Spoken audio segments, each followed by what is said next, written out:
स्वामी दयानंद सरस्वती। तो दोस्तों आज हम पढ़ेंगे स्वामी दयानंद सरस्वती के बारे में। आर्य समाज। आर्य समाज की स्थापना स्वामी दयानंद सरस्वती ने 1875 ईस्वी में बम्बई में की। बाद में 1877 ईस्वी में आर्य समाज का मुख्यालय लाहौर में स्थापित किया गया। आर्य समाज के मुख्य उद्देश्य वैदिक धर्म के शुद्ध रूप की पुनः स्थापना करना, भारत को सामाजिक, धार्मिक और राजनीतिक रूप से एक सूत्र में बांधना, भारतीय सभ्यता एवं संस्कृति पर पड़ने वाले पाश्चात्य प्रभाव को रोकना। स्वामी दयानंद सरस्वती का जन्म 1824 ईस्वी में गुजरात के मोरवी के टंकारा नामक स्थान पर हुआ था। इनके बचपन का नाम मूल शंकर था। 24 वर्ष की आयु में मूल शंकर ने दंडी स्वामी पूर्णानंद से संन्यास की दीक्षा ली। स्वामी पूर्णानंद ने ही मूल शंकर नाम स्वामी दयानंद सरस्वती का रखा। यानी स्वामी दयानंद सरस्वती का मूल नाम किसने रखा? स्वामी पूर्णानंद ने। स्वामी दयानंद सरस्वती ने संन्यास की दीक्षा किससे ली? तो स्वामी पूर्णानंद से। 1860 में दयानंद मथुरा के स्वामी वीरजानंद से मिले, जिन्होंने दयानंद को वेदों का ज्ञान दिया। यानी स्वामी दयानंद सरस्वती ने वेदों का ज्ञान किससे लिया? तो स्वामी वीरजानंद से। स्वामी वीरजानंद ने दयानंद के से गुरु दक्षिणा के रूप में हिंदू धर्म की कुरीतियों और बुराइयों से समाज को मुक्त करने का कार्य मांगा। यानी स्वामी वीरजानंद ने दयानंद सरस्वती को वेदों का ज्ञान दिया और वेदों का ज्ञान देने के बाद स्वामी वीरजानंद ने गुरु दक्षिणा के रूप में स्वामी दयानंद सरस्वती से क्या मांगा? तो उन्होंने कहा कि हिंदू धर्म की जो कुरीतियाँ और बुराइयाँ हैं उनको समाज से मुक्त करना है तुमको। दयानंद ने स्त्री शिक्षा पर समानता की वकालत की तथा छुआछूत, जाति भेद, बाल विवाह, पर्दा आदि का विरोध किया।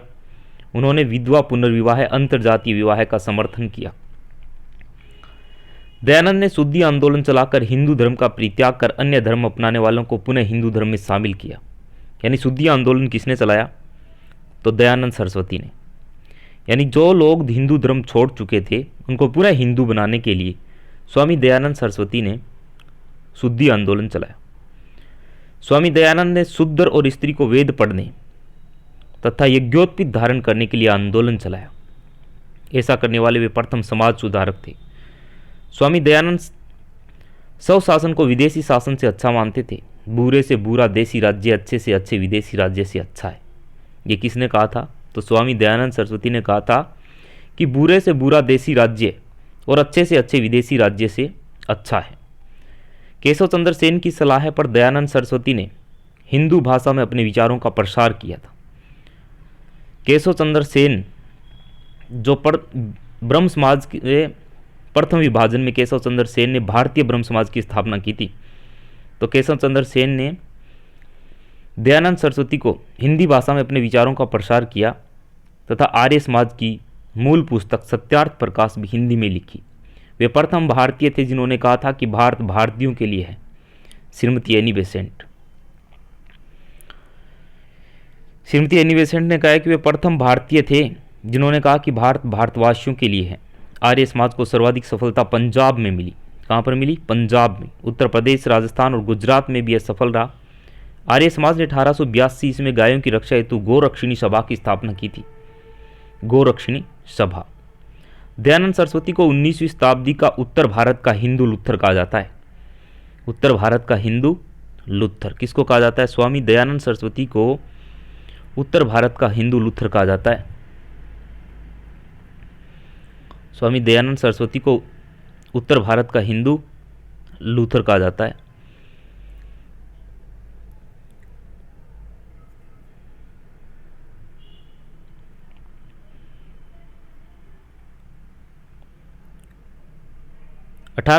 ईस्वी में दयानंद ने झूठे धर्मों का खंडन करने के लिए पाखंड खंडिनी पताका लहराई थी। पाखंड खंडिनी पताका लहराई थी। पाखंड खंडिनी पताका।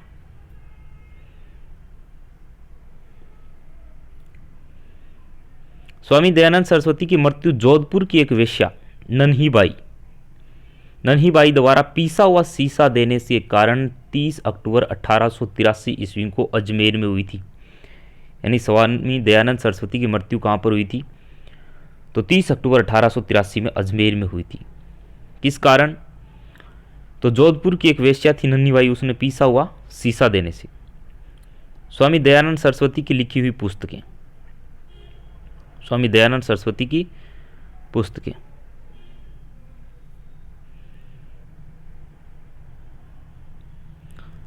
तो सत्यार्थ प्रकाश हिंदी भाषा में लिखी गई 1874 में।